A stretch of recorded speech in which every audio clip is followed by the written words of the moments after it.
There is no denying that solar panels are a great investment for our planet. But do they make sense financially? Let's find out. Hello and welcome back to Power Up. If you are interested in renewable technology like me, then solar panels seem like a great option for reducing your carbon footprint and also reducing electricity bills. But we know how being an early adopter can sometimes be a financial penalty. It's fine if it's something you're interested in and something you enjoy, but for me personally, I want to know I'm making a good financial decision as well before I jump in. Recently, I've been getting into savings and investments, and it got me wondering, would it be better financially to put £12,000 into solar panels or into a low effort investment ISA?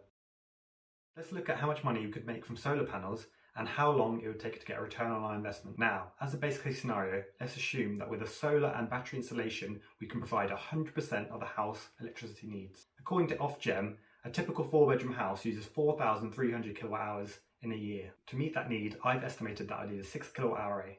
But I've put a link in the description so that you can work out exactly how much you would need depending on your location, roof orientation, and array size. Now, I've got a few quotes from suppliers in my local area, and for an array of 6 kilowatt hours and batteries, I'm estimating that it would cost around £12,000. With these numbers, in a best case scenario, I would see a return on investment in 7 years. And anything beyond 7 years then would be free money falling from the skies, kind of. So assuming the system lasts for 25 years, we're looking at profits in the region of £24,000. Not bad. However, what would happen if instead of spending £12,000 on solar panels, we put that into an investment ISA instead?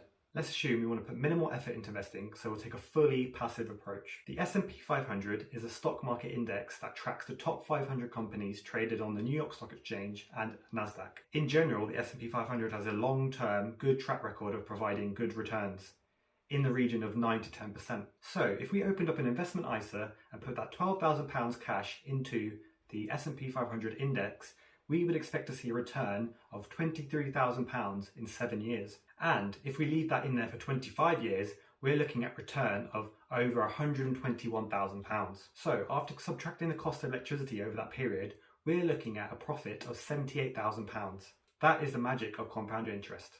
So does that make solar panels a bad investment? Not necessarily. With both scenarios, your £12,000 is locked away from year zero. But with solar panels, you're dramatically reducing your monthly bills.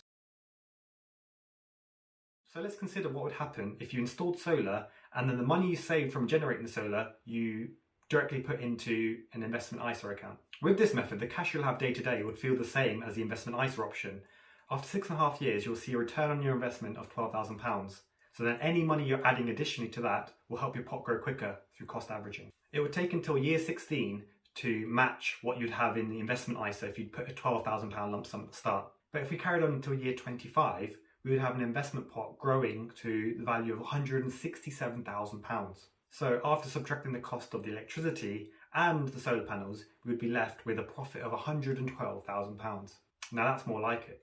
Now it's important to emphasise that these numbers are very rough and that a lot of factors have been simplified or even ignored, like what's happening to the cost of electricity over the next 25 years, or what would happen if you were a bit more of an active investor and prevented any drawdowns.